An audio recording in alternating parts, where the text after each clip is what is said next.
D'abord, je voudrais commencer, avant de faire une synthèse, si tant est qu'on puisse faire une synthèse de la richesse de ces débats, commencer évidemment par remercier l'ensemble des participants venus parfois de très loin et qui nous font l'amitié de se joindre à ce colloque. Et puis remercier bien sûr ceux qui l'ont organisé, en ne remerciant pas, je ne sais pas s'il est là, en ne remerciant pas Patrice Charlot qui m'a dit tu vas venir faire la synthèse de ce colloque. Il m'a dit ça il y a simplement 3-4 jours, alors qu'on est pris par pas mal d'autres choses. Il dit tu vas venir faire la synthèse du colloque. Ok, très bien, on remettra les entretiens de sélection du master à la semaine d'après, et puis on va essayer de dire quelques mots. Alors c'est un plaisir, c'est vraiment un plaisir, parce que tout ce qui a été dit ici est très intéressant. C'est intéressant parce que c'est dit bien sûr à Dijon, hein, c'est dit à Dijon, et d'être dit à Dijon, cela a un sens à la fois pour la ville de Dijon, qui est un lieu que l'on ne connaît pas, qui a donné ses lettres de noblesse lors d'un congrès de 1936 de la Ligue des droits de l'homme qu'on avait évoqué à un colloque précédent, puisqu'il a été la matrice de l'inspiration de la Déclaration universelle des droits de l'homme, et aussi, on le sait moins, Édouard Herriot en fait état dans les débats de la Constituante de 1945, de la Constitution de 1946 qui a été adoptée. Donc évidemment, ça aurait été mieux de dire tout ça depuis le Palais des Ducs, puisque c'est là où les choses s'étaient produites en 1935. Et puis, d'être à Dijon, c'est d'être aussi à la faculté de droit et de sciences politiques, où on a évoqué dans le débat un certain nombre d'intervenants. Je pensais tout à l'heure à la révolution tunisienne. Eh bien, un des constituants, si je puis dire, était le professeur Farhat Orchani, qui a étudié ici, on étudiait ensemble à cette époque, et il était venu dans le colloque Pays Constitution. Donc je rassure ceux qui ont participé, il va bientôt sortir.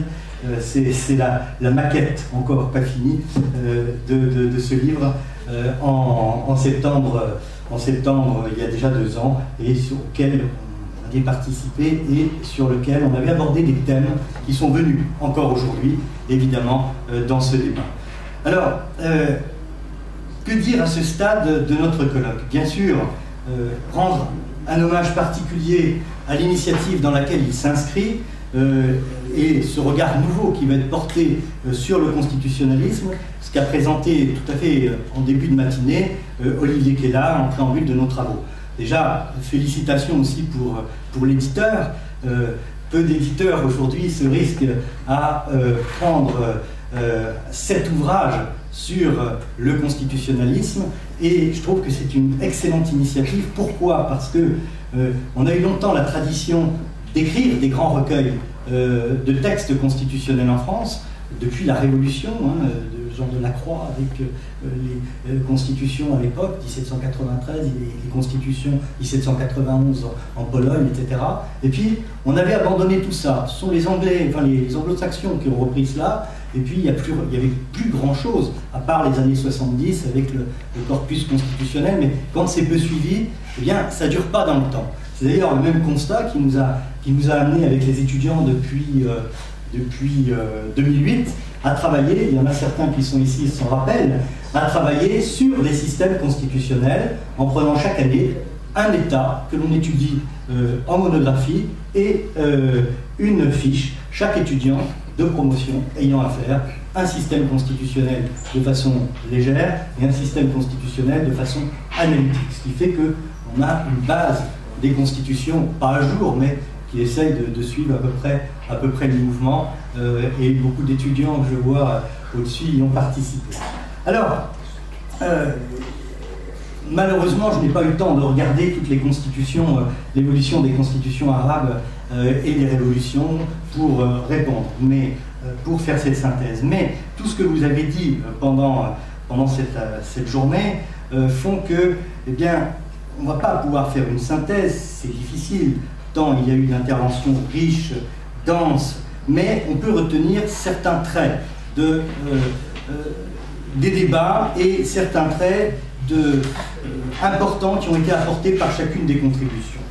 Révolution et révision constitutionnelle en Algérie, au Maroc, en Tunisie et en Égypte. Peut-être faut-il faire une sorte de psychologie du constitutionnalisme qui nous incite au rêve, en parlant des révolutions, hein, parlant des révolutions et pour arriver jusqu'aux révisions. Hein. Bon, vous me direz, le jeu de mots est facile, bien que derrière ce jeu de mots, il y a bien toujours cette part de rêve. Il y a bien toujours cette part de rêve qui anime tant les constituants qui souhaitent refaire le monde dans leur pays, si je puis dire, que chez les constitutionnalistes, dont on nous a dit qu'ils essayaient souvent de donner de la substance à ces rêves dans l'écriture légitime ou non de ces constitutions. Alors ce matin, Hélène Tourard va commencer par nous faire rêver en nous donnant un riche exposé sur l'internationalisation des constitutions, avec l'impact du droit international sur l'équilibre des pouvoirs, qui fait de l'exécutif le grand gagnant de ce déséquilibre des pouvoirs. Le traité affaiblit le Parlement, nous a-t-elle dit, car il porte sur le fond, parce qu'il porte sur le domaine qui est celui aussi de la loi. Il affaiblit donc le Parlement, car il se place au-dessus de la loi, dans la hiérarchie, même si le juge va moduler cette coexistence entre l'ordre juridique interne et l'ordre juridique international. Point également clé dans cette communication, l'influence des normes internationales sur les normes constitutionnelles. Je retiens avec intérêt tout ce qui tient à la protection des droits de l'homme, à la protection des droits des minorités, tout ce qui relève de ce que Locke appelait le pouvoir fédératif, c'est-à-dire la guerre et puis les relations internationales dans sa vision particulière de la séparation des pouvoirs.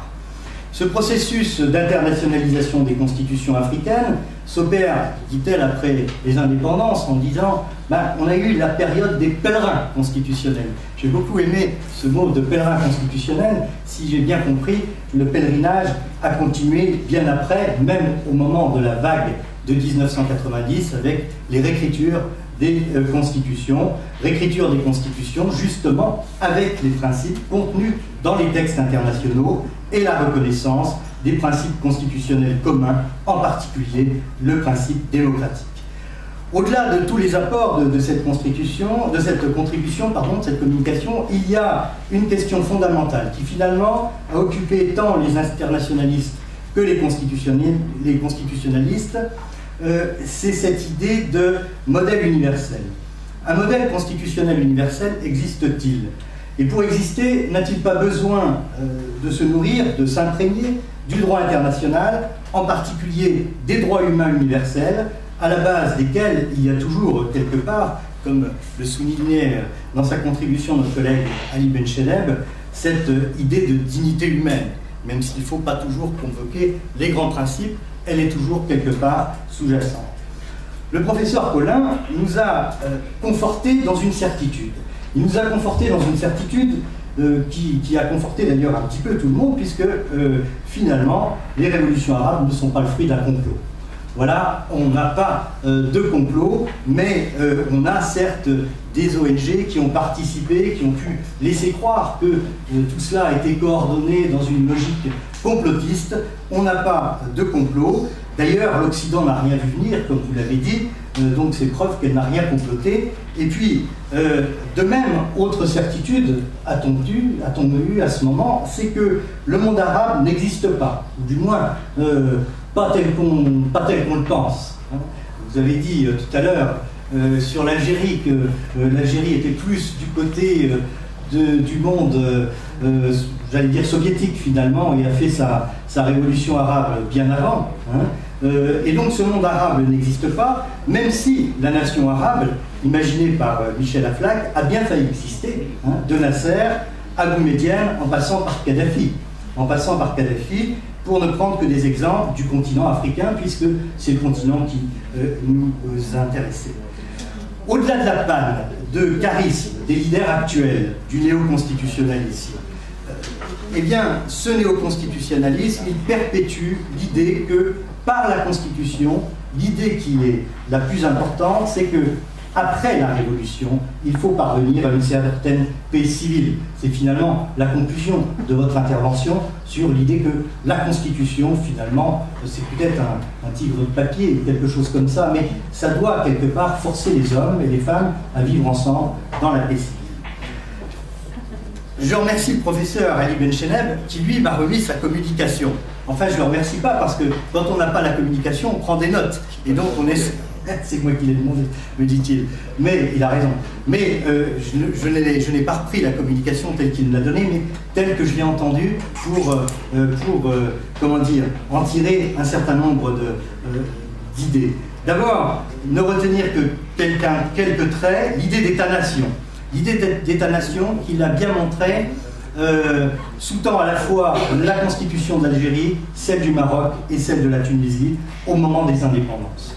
On a cette idée d'État-nation, ce mode de gestion du pouvoir qui appartient au peuple. D'ailleurs, le pouvoir n'appartient-il pas toujours au peuple, du moins dans l'imaginaire des gens, hein.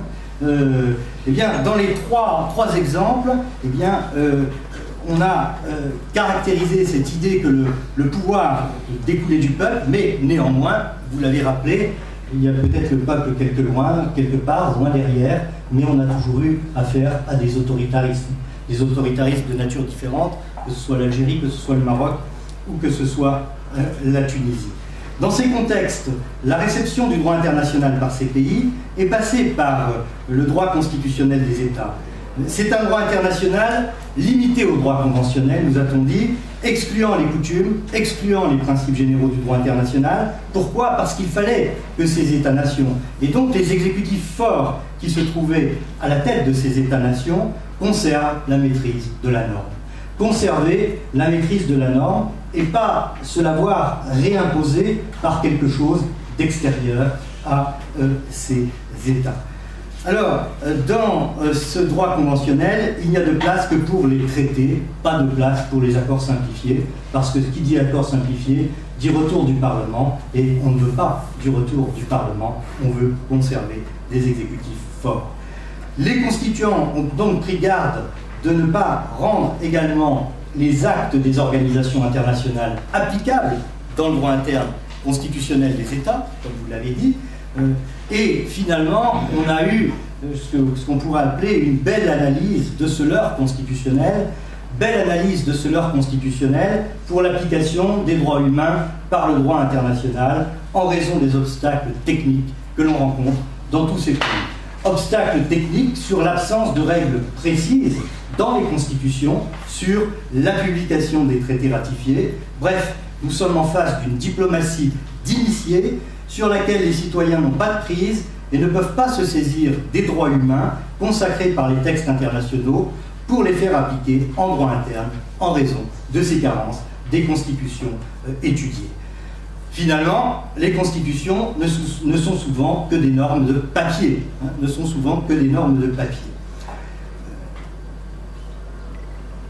Alors, tout cela va conforter une conclusion que l'on avait faite d'ailleurs au moment de Paix et Constitution sur cette nécessaire synergie entre le droit constitutionnel et le droit international, pour faire prévaloir de façon universelle ce qui est, on va dire, essentiel, à savoir le respect des droits humains dont les textes internationaux fournissent à divers niveaux des catalogues, mais des catalogues qui doivent sortir des catalogues, justement. Sortir des catalogues, sortir des amphithéâtres de droit, sortir de ce qu'on présente comme étant très beau à nos étudiants, pour s'inscrire dans la réalité de ce que vivent les peuples au quotidien.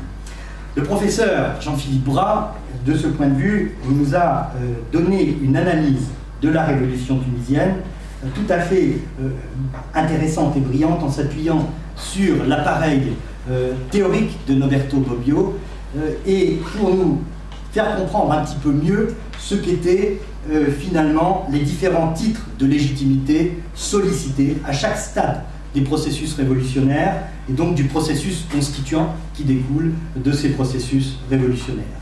Son étude a précisé l'enchaînement de façon très précise, justement, l'enchaînement des faits, mais pour mesurer ce qu'il a appelé l'influence de la fluidité des légitimités sollicitées sur la durée de la transition.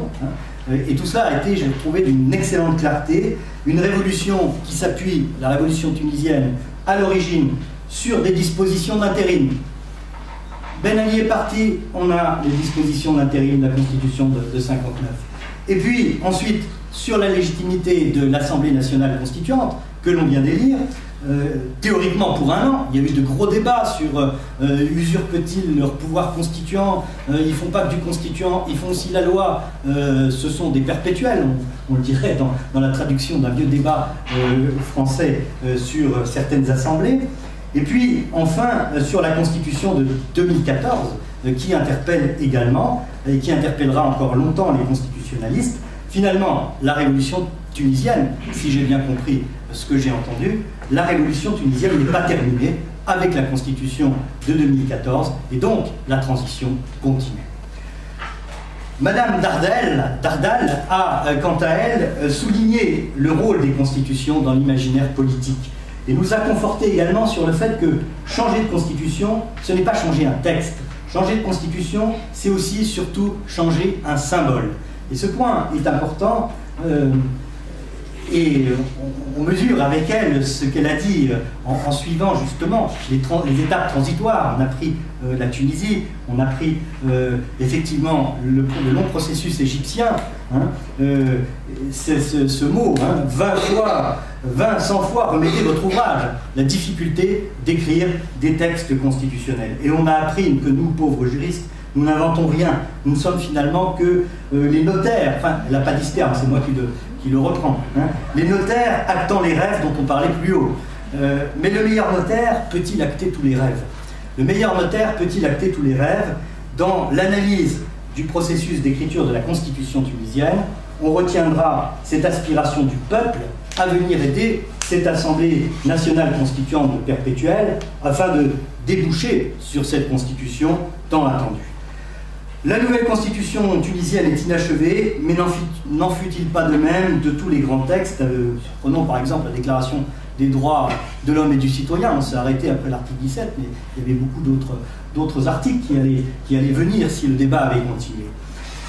Dans le passage de la méthode à la pratique, ne faut-il pas faire plus grande confiance aux citoyens? C'est ce que je crois. Il faut retenir aussi non seulement de votre communication, mais de l'intervention que vous avez eue à la suite dans le débat en parlant de toutes ces questions.